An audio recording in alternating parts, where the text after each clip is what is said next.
যখন রুমে ঢুকানো হয় প্রথমে কয়েকজন ছিল, ওরা অনেক হাসি মজা করতেছিল, অনেক ধরনের কথা বলতেছিল, আমি চুপচাপ শুনতেছিলাম। বুঝি নাই যে এই হাসি রসের মধ্যে কিছু বাজে জিনিস লুকায় আছে। উনি প্রথমে আমার গাল ধরলো, আর আমি তখন ভয় পেয়ে গেছিলাম, সরে যাই যে আমারে ধইরেন না, আমার ভাল লাগতেছে না।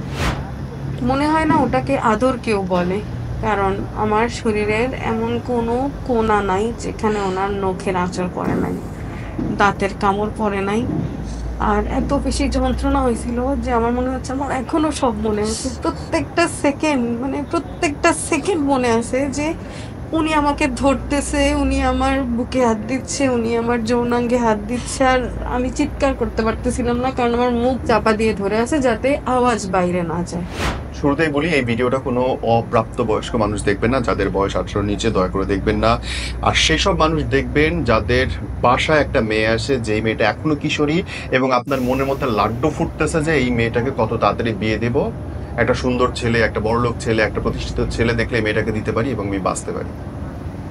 আমি আপনাকে একটা বাসর রাতের গল্প শোনাবো। এই বাচ্চাটার বিয়ে হয় 13 বছর বয়সে, তার অমতে। আমি জানি না আপনি ঠিক থাকতে পারবেন কিনা। আপু, তোমাকে যখন বাসর ঘরে ঢুকাইলো, তখন তোমার কোনো ধারণা ছিল কি হইতে যাচ্ছে? না, একেবারেই না। আমি বুঝতেও পারিনি যে আমার সাথে হচ্ছে একটা লোক থাকবে এক রুমে, আর এত বড় একজন মানুষ, আমার মাত্র 13 বছর বয়স। না আমার ভালোবাসা সম্পর্কে কোনো ধারণা আছে, না আমার শারীরিক ছোঁয়ার সম্পর্কে কোনো ধারণা আছে। দরজাটা বন্ধ করার পর থেকে তুমি কেমন? আহ আমাকে যখন রুমে ঢুকানো হয় প্রথমে কয়েকজন ছিল, ওরা অনেক হাসি মজা করতেছিল, অনেক ধরনের কথা বলতেছিল, আমি চুপচাপ শুনতেছিলাম। বুঝি নাই যে এই হাসি রসের মধ্যে কিছু বাজে জিনিস লুকায় আছে।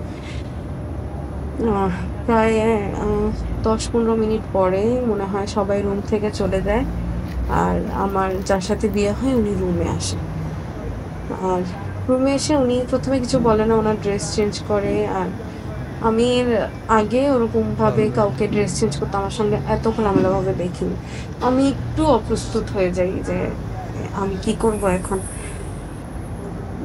আমি এটাও বলতে পারছিলাম না যে আপনি আমার রুমে কেন, আপনি কি যাবেন না, আমি আমার নানির সাথে ঘুমাবো। তো উনি বললো যে খাইছো, আমি বলছি হ্যাঁ খাইছি। আচ্ছা ঠিক আছে, এরপর শেষ। তারপর আমার মানে লাইট অফ হয়, ড্রিম লাইট চালু করে। আমি এত বেশি ভয় পেয়ে গেছিলাম যে আমি জড়সড় হয়ে বসে গেছি যে কি হবে, কি হচ্ছে আমার সাথে, মানে কি করবে এখন বা কি কথা বলবে, আমি কি ঘুমায় যাব নাকি। উনি আসলো, এসে হচ্ছে এটা কিভাবে বলবো আমি স্ট্রেট বুঝতে বলো। পারতেছি না। উনি প্রথমে আমার গাল ধরলো, আর আমি তখন ভয় পেয়ে গেছিলাম, সরে যাই যে আমারে ধইরেন না, আমার ভাল লাগতেছে না। তো বিয়ে তো হয়ে গেছে তোমার, তুমি তো আমারই, তোমার সব আমার। আমি বলছি, আমার ভয় লাগতেছে, আমি নানির কাছে যাব। কয় না, তোমাকে তো যেতে দেয়া হবে না। ও গ্রামের ভাষায় যেটা বলছিল। তো আমি হচ্ছে, আমি তখন এত হেলদি ছিলাম না, আমি ছোটখাটো ছিলাম। আমি পুরো গুটি সুটি মেরে, আমার পরনে ভারী শাড়ি, আমার মাথায় ভারী ফুল টুল লাগানো, সাধারণ মেঘ, আমি চুপ করে বসে আছি। আমার গা দিয়ে অঝরে ঘাম ঝরতেছে, মানে এত বেশি ঘামতেছিলাম আমি। আর ফেব্রুয়ারি ছিল, শীত ছিল গ্রামে, ওই শীতের মধ্যে ঘামতেছিলাম। তারপর উনি হচ্ছে আমার সাথে এমন কিছু করা শুরু করে যেটা আমি কল্পনা তো দূরে থাক, আমি কোনোদিনও ভাবিনি যে আমার সাথে এরকম কিছু একটা ঘটবে, আর এইরকম বিশ্রী ভাবে। এই শারীরিক ধরা ছোঁয়াটা প্রায় আধা ঘন্টা 1 ঘন্টা আমি নিষেধ করতেছি, উনি জোর করতেছে, আমি নিষেধ করতেছি, উনি জোর করতেছে। লাস্টে এত বড় একটা মানুষের কাছে আমি সম্পূর্ণ হার মেনে যাই, আমার পক্ষে আর সম্ভব হয়নি ওনাকে নিষেধ করা। মনে হয় না ওটাকে আদর কেউ বলে, কারণ আমার শরীরের এমন কোনো কোণা নাই যেখানে ওনার নখের আঁচড় পড়ে নাই, দাঁতের কামড় পড়ে নাই। আর এত বেশি যন্ত্রণা হয়েছিল যে আমার মনে হচ্ছে আমার এখনো সব মনে আছে, প্রত্যেকটা সেকেন্ড, মানে প্রত্যেকটা সেকেন্ড মনে আছে যে উনি আমাকে ধরতেছে, উনি আমার বুকে হাত দিচ্ছে, উনি আমার যৌনাঙ্গে হাত দিচ্ছে, আর আমি চিৎকার করতে পারতেছিলাম না, কারণ আমার মুখ মুখ চাপা দিয়ে ধরে আছে যাতে আওয়াজ বাইরে না যায়। ও যখন ফার্স্ট তোমাকে ধরলো, তোমার শরীরটাতেও ধরতেছে, did you did you feel it or did you? আমার মন চায় আমি খুন করে ফেলাই।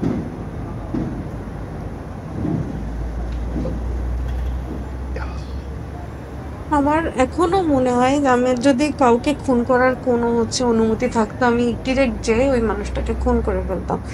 কারণ আমার এই ২৮ বছর অবধি, ওই ১৩ থেকে এই ২৮ অবধি আমার প্রত্যেকটা মুহূর্ত নষ্ট করার পেছনে শুধুমাত্র ওই মানুষটা দায়ী। আমি এখনো মনে হয় না মানে কোনো ছেলে যদি আমার কাছে আসে, রোমান্টিক কোনো কিছু করে, আমার প্রথমেই তার কথা মনে পড়ে। আমার প্রথমেই মনে পড়ে যে ওই মানুষটা যখন আমি ছোট্ট বাচ্চা একটা মেয়ে, একদম বাচ্চা। শরীর কেমন সেটা আমি বলবো না। আমার মানসিকভাবে আমি একদম বাচ্চা। আমি তখন আমার বাবার কোলে খেলার মতো, আমার কাকার কোলে খেলার মতো। আমি অনায়াসে তাদের কোলে যেয়ে বসে থাকার মতো মেয়ে। সেই মেয়েকে যখন একটা মানুষ কোনো ধরনের কোনো হেজিটেশন ছাড়া তার ঠোঁটে চুমু দিচ্ছে না, কামড়ে ধরতেছে, তার ঘাড়ে কামড় দিচ্ছে, তার বুকে কামড় দিচ্ছে, তাকে এমনভাবে ধরতেছে যে সে ব্যথায় কোঁকাচ্ছে, কিন্তু চিৎকার করতে পারতেছে না, কারণ সেটা বাসর রাত মানুষের মতে। আর আমি বলবো সেটা বাসর রাত ছিল না, এটা সম্পূর্ণ একটা বিবাহিত ধর্ষণ ছিল। কারণ আমাকে প্রত্যেকটা মুহূর্তেও ধর্ষণের ফিল দিচ্ছিল, যেটা আমি এখন বুঝি।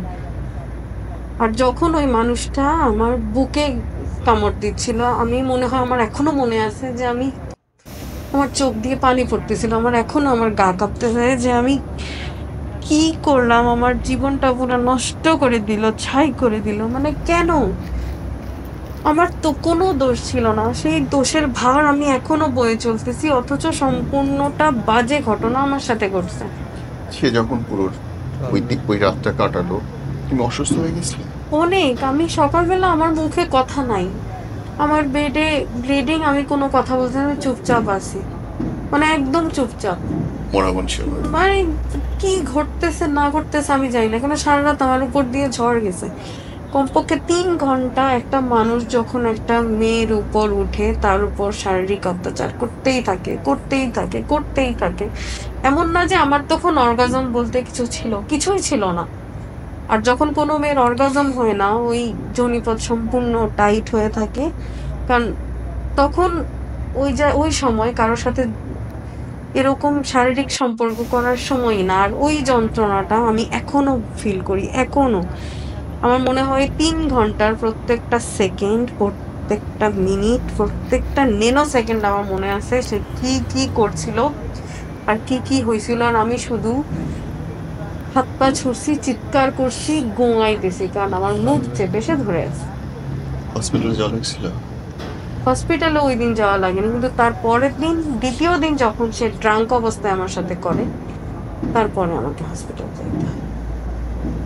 আর ওই রাতটা, মানে প্রথম রাতের থেকে ওই রাতটা ভয়ঙ্কর ছিল, কিন্তু জানতাম এরকম কিছু হবে, যার জন্য আমার শরীর মন কোনো কিছুই কাজ করে নাই। আমি ছিলাম যে আমার অর্ধমৃত আমার সাথে করতেছে, আমার কিছু করার নাই, আমি সেলাই কিছু লাগছিল? হ্যাঁ। শরীরে কোথায় কাটছিল সেলাই? শরীরের কোথাও না, আমার যৌনাঙ্গে সেলাই লাগছে।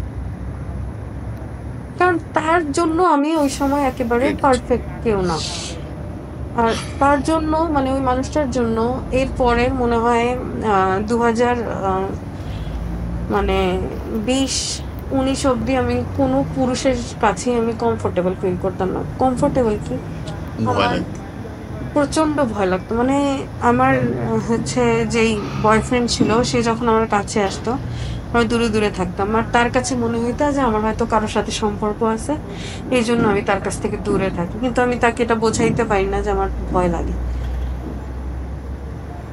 আমি এতটা এতটা আনএডিটেড আপনাকে শোনাতে চাইছি, এটা তার একটাই কারণ যে আমার নিজেরও কন্যা সন্তান আছে। আমাদের আল্লাহ কবুল করুক আপনাদের সবার কন্যা সন্তান হোক। এবং যখন এরকম বুঝে না বুঝে পাগলের মতো একটা 12, 13, 16 বছরের কিশোরীকে আপনি আরেকজনের বিছানায় তুলে দিচ্ছেন ভোগ করার জন্যে।